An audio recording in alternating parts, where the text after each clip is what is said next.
بسم اللہ الرحمن الرحیم اعوذ باللہ من الشیطان الرجیم بسم اللہ الرحمن الرحیم الحمد للہ رب العالمین الرحمن الرحیم مالک یوم الدین ایاک نعبد و ایاک نستعین اهدنا الصراط المستقیم صراط الذین انعمت علیہم غیر المغضوب علیہم ولا الضالین۔ گزشتہ سبق کے اندر سورۃ فاتحہ کی ابتدائی 3 آیات یعنی الحمدللہ رب العالمین الرحمن الرحیم مالک یوم الدین کا بیان تھا۔ وہاں بتلایا گیا تھا کہ بندہ یہ کلمات کہہ کر اپنی عرضی اور درخواست کی جب ابتدا کرتا ہے تو گویا وہ خداوند ذوالجلال والاکرام کے شاہانہ القاب اور آداب بیان کرتا ہے۔ اس کے بعد اب چوتھی آیت ہے ایاک نعبد و ایاک نستعین۔ اس کا مطلب یہ ہے کہ ہم آپ ہی کی عبادت کرتے ہیں اور آپ ہی سے مدد چاہتے ہیں۔ اس میں بندہ اپنا نیاز مندانہ تعارف اللہ تعالیٰ کی بارگاہ میں بیان کرتا ہے اور اپنے عبودیت، عاجزی اور انکساری کا پورا اظہار کرتا ہے۔ اس سے پہلی آیتوں میں تو جو انداز تھا کلام کا وہ غائبانہ تھا، لیکن اس آیت کے اندر ایاک نعبد و ایاک نستعین کہ اللہ تعالیٰ، یہ بندہ جو ہے اللہ تعالیٰ سے خطاب کر کے جو ہے عرض و معروض کرتا ہے۔ گزشتہ آیات کے اندر جب بندہ نے اللہ تعالیٰ کی صفت و ثنا بیان کی تو گویا وہ قرب خدا بندی کے اندر حاضر ہو گیا۔ جیسا کہ دنیا کے اندر ہمیں کسی بڑے کے ساتھ دنیاوی لحاظ سے یا بڑے سردار یا بڑے صدر کے پاس جانا ہو یا اس سے کوئی غرض ہو تو اس کے پاس پہلے جا کر ہم اس کی بڑے کارناموں کے اچھے کارناموں کی صفات اور اس کے جو ہے والہانہ طور پر اس کی تعریف کریں گے۔ اس کے بعد جو ہے ہم اپنا جو مقصد ہوگا وہ اس کے سامنے بیان کریں گے۔ اسی طرح ان 3 ابتدائی آیات کے ذریعے سے ایاک نعبد و ایاک نستعین کے ذریعے سے بندہ جو ہے وہ اللہ تعالیٰ کی بارگاہ کے اندر حاضر ہو جاتا ہے اور خداوند قدوس کے حضور میں پہنچ جاتا ہے، اور اب اس مالک کو خطاب کر کے اپنی ذلت اور مسکینی کا اظہار کرنے لگتا ہے اور کہنے لگتا ہے کہ خدایا ہم تو تیرے ذلیل غلام ہیں اور اپنے تمام کاموں میں تیری ہی مدد کے محتاج ہیں۔ ایاک نعبد و ایاک نستعین، یہاں بھی انسان اپنی عاجزی اور انکساری اور بے کسی کا اظہار کرتا ہے اور اپنے آپ کو اللہ پاک کا محتاج سمجھتا ہے۔ اس آیت میں ایاک نعبد و ایاک نستعین کے اندر 2 جملے ہیں۔ پہلا جملہ یہ ہے ایاک نعبد، کہ جس میں بندگی اور عبادت کو خاص ذات باری تعالیٰ کے ساتھ مخصوص اور محدود کر دیا گیا، گویا کہ بندگان خدا اللہ تعالیٰ کے دربار میں عرض کر رہے ہیں کہ ہم صرف تیری ہی عبادت کرتے ہیں اور تیرے سوا کسی کو عبادت اور بندگی کے اندر شریک نہیں کر سکتے۔ اب یہاں جو ہے لفظ عبادت کا مفہوم بھی ہمیں سمجھنے کی ضرورت ہے کہ عبادت کس چیز کو کہتے ہیں۔ عبادت اس چیز کو کہتے ہیں کہ کسی کی نہایت درجہ تعظیم اور ادب کرنے کے لیے، نہایت درجہ تعظیم کرنے کے لیے دل و جان سے انتہائی درجہ تک اپنے آپ کو ذلیل سمجھنا، اپنے آپ کو کم سمجھنا اور عاجزی اختیار کرنا اپنے ارادہ سے، اس کا نام ہے عبادت۔ اور دین کی اصطلاح میں جناب شارع علیہ السلام یعنی حضرت محمد مصطفیٰ صلی اللہ علیہ وسلم کی فرما برداری کا نام عبادت ہے، قولاً ہو یا عملاً ہو، اوامر بھی اور نواہی بھی، یعنی کہ اوامر کہتے ہیں جن چیزوں کا حکم کیا جائے اور نواہی کہتے ہیں جن چیزوں سے منع کیا جائے۔ اوامر پر عمل کرنا عبادت ہے اور نواہی سے بچنا یہ بھی عبادت ہے۔ اگر کوئی کام بغیر حکم شریعت مطہرہ کے کیا جائے تو وہ کام اگرچہ وہ بشکل عبادت ہی ہو تو وہ کام بجائے عبادت کے گناہ کا ذریعہ بن جاتا ہے۔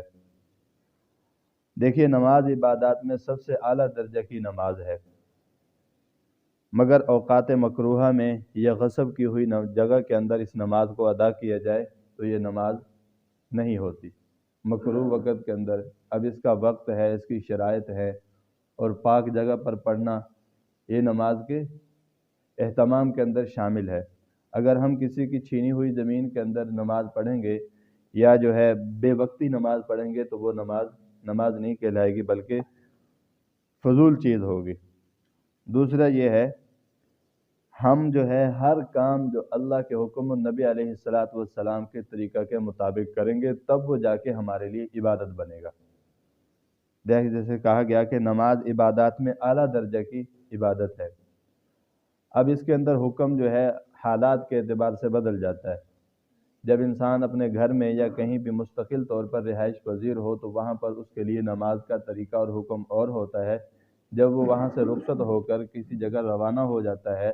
یا کوئی 2-4 دنوں کے لیے یا کچھ لمحات کے لیے کہیں جاتا ہے تو اس کے لیے وہ نماز کی شکل و صورت بدل جاتی ہے۔ یہاں رہتے ہوئے ہم پوری نماز پڑھیں گے، لیکن جب ہم کسی جگہ سفر میں جائیں گے 1-2 دن کے لیے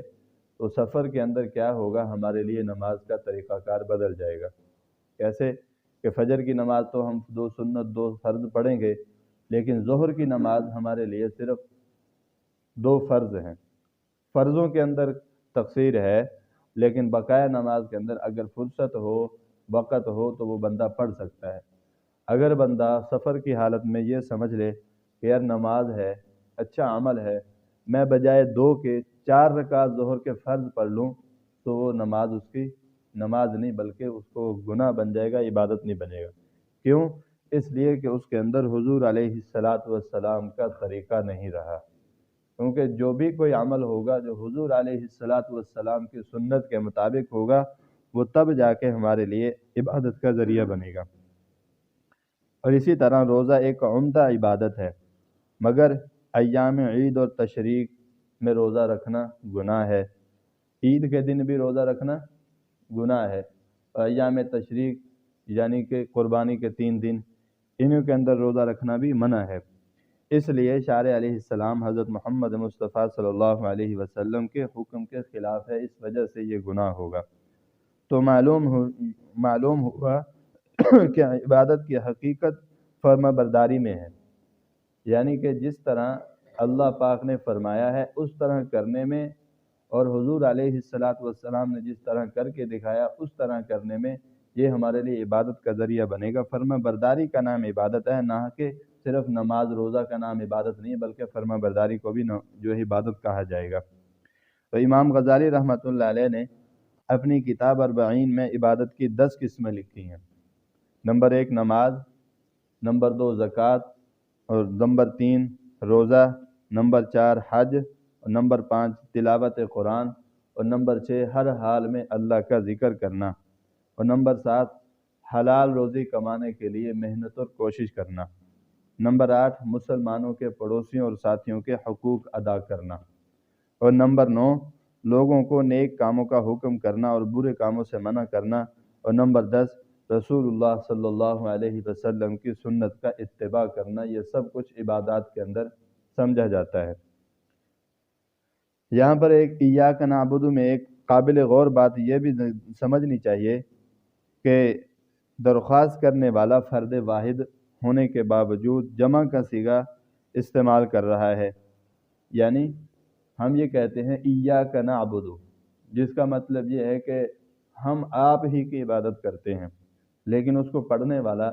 یا امام صاحب کے پیچھے جب سارے کھڑے ہوتے ہیں تو جماعت کی شکل میں اکیلا نماز کے اندر سورۃ فاتحہ کی تلاوت امام ہی کرتے ہیں، یا جو ہے اکیلا آدمی نماز پڑھتا ہے اس وقت بھی ایاک نعبد و ایاک نستعین پڑھتا ہے۔ اس کے اندر ایک خاص بات یہ بتانا چاہتے ہیں کہ اس کے اندر ہم ہمیشہ جمع کی بات ہم کہتے ہیں کہ کہنا تو ایسے چاہیے کہ ایاک اعبد، میں ہی آپ کی عبادت کرتا ہوں، بلکہ ہم اس کے بجائے یہ کہتے ہیں کہ ہم آپ کی عبادت کرتے ہیں، سب جمع کا صیغہ استعمال کرتے ہیں۔ مفسرین نے اس میں یہ نقطہ لکھتا ہے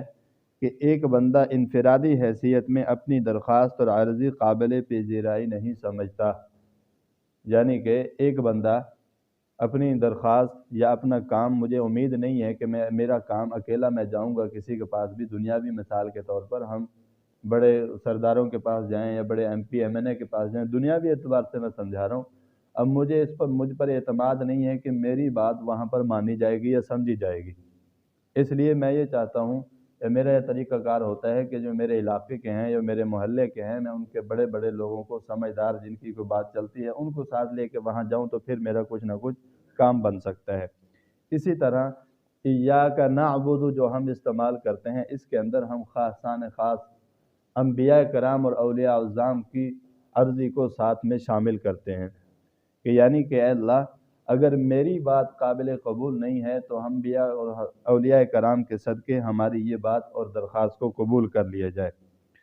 یہ تو تھی ایاک نعبد کی تشریح۔ اب ایاک نستعین کی تشریح سے بارگاہ خدا بندی میں بندہ کی طرف سے اپنی عبودیت اور غلامی کے تعارف کا سلسلہ ہے۔ اس میں دوسرا جملہ ایاک نستعین ہے، یہاں بھی ایاک سے حق تعالی جل شانہ کی ذات گرامی ہی مراد ہے۔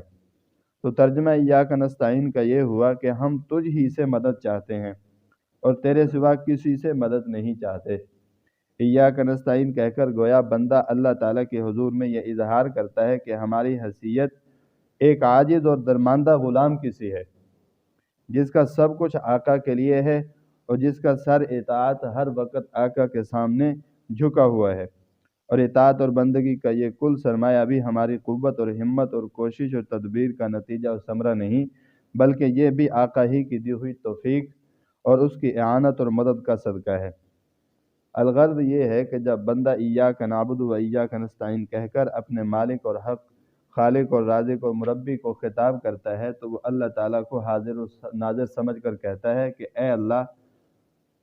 اے خدا، ہم تیری ہی ذات اور صفات کا اقرار کرتے ہیں اور تیری ہی ذات اور صفات کی عبادت کرتے ہیں، اس لیے ہم تیری ہی عبادت اور پرستش اور بندگی کرتے ہیں۔ ہمارے ظاہری اعضاء و باطنی قوا اور جان و مال جو پرستش ہو سکتی ہے وہ تیرے ہی لیے مخصوص ہے، اس کے اندر ہم کسی کو کوئی شریک نہیں بنا سکتے۔ ہم تجھ ہی کو سجدہ کرتے ہیں اور تیری ہی تسبیح و تقدیس اور تحمید اور تمجید بیان کرتے ہیں۔ شاہ عبدالعزیز رحمۃ اللہ علیہ اس کے تحت اپنی تفسیر کے اندر لکھتے ہیں کہ شیخ سفیان ثوری رحمۃ اللہ علیہ ایک مرتبہ مغرب کی نماز پڑھا رہے تھے تو سورہ فاتحہ کی تلاوت شروع کی تو ایاک نعبد و ایاک نستعین کی جب تلاوت کی تو فرمایا بے ہوش ہو کر گر گئے۔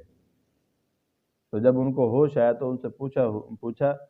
کہ یا شیخ آپ کو کیا ہوا تھا؟ تو اس وقت ہوش آنے کے بعد حضرت سفیان ثوری رحمۃ اللہ علیہ نے فرمایا کہ جب میں نے یہ تلاوت کی ایاک نعبد و ایاک نستعین کہ ہم تیری ہی عبادت کرتے ہیں اور تجھ ہی سے مدد چاہتے ہیں، تو مجھ پر اللہ کا خوف اور دہشت طاری ہو گئی کہ کہیں میں اپنے اس قول میں، اپنے اس بات میں، اپنے اس اقرار میں جھوٹا تو نہیں، یعنی کہ یہ اس بات میں ہم جب سچے اور مسچے ہوں گے جب اس کے اندر کہ ہمارا دنیا کا کوئی بھی عمل اللہ کے حکم اور حضرت محمد مصطفیٰ صلی اللہ علیہ وسلم کے طریقے کے مطابق ہوگا، تب جا کے اس کے اندر ہم سچے ہوں گے۔ جب ہماری زندگی اپنی مرضی کے مطابق اور اللہ رسول کے حکم کی خلاف ورزی کے مطابق گزرے گی تو ہم اس کے اندر کیا ہے، گویا کہ اس بندے کو ہر روز ہر اعتبار سے اس کو شرمندہ اور پریشان ہونا چاہیے کہ ہم کہیں اس بات کا اقرار کر کے اللہ کے سامنے ہر روز جھوٹ تو نہیں بولتے۔ تو اس موقع پر حضرت شاہ صاحب نے ایک مسئلہ کی وضاحت فرمائی ہے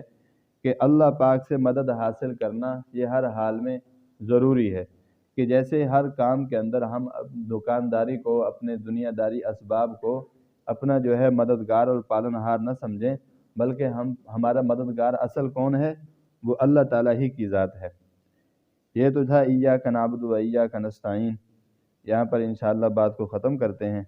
آگے انشاءاللہ اہدنا الصراط المستقیم کی تفسیر اور صراط الذین انعمت علیہم سے لے کر آخر تک اس کے بارے میں ماشاءاللہ بات کل ہوگی۔ اللہ پاک اس پر عمل کرنے کی توفیق عطا فرمائے۔